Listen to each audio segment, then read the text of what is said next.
dumadami na naman po yung cases ng mga anxiety, depression, lalong-lalo na po sa mga kabataan ngayon. Kaya po yung ibang mga matatanda, hindi maiwasan compare yung kabataan nila sa kabataan ngayon.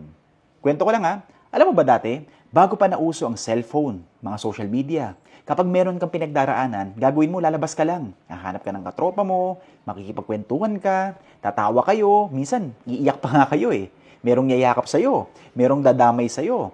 Yung mga negative na nangyari sa buhay mo, nagiging biro pa para gumaan ang loob mo. Pero kasi ngayon iba na. Magkakasama nga kayo sa isang kwarto pero lahat naman nakatutok sa screen. Napakatahimik. Walang nag-uusap. Walang nagkakamustahan. Wala kang mapapaglabasan ng sama ng loob. Bakit? Kasi mga tao busy na ngayon, kakascroll. Mas gusto pa nila yung nakatingin sa screen kaysa makinig. Kaya hindi nakakapagtaka kung bakit mas maraming kabataan ngayon ang merong anxiety at depression. Nakita mo, connected nga kayo sa isa't isa, pero disconnected naman po kayo sa totoong buhay. At alam mo ba, mayroong paalala ang ating Panginoong Diyos patungkol dito. Sabi po niya, no, seek first the kingdom of God. Ibig sabihin, bago ka mag-check ng notifications, bago ka magbukas ng mga messages, lumapit ka muna kay God. Bakit? Kasi hindi kayang punuin ng cellphone ang puso mo. Hindi kayang ihil ng mga likes ang pagod ng kaluluwa mo.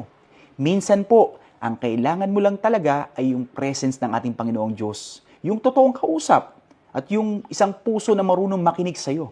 So today, bago ka mag-scroll, mag-post ka muna. Pray, talk to someone, be present. Because healing doesn't come from screens. It comes from God, a genuine connection. So yun po ang kailangan mo.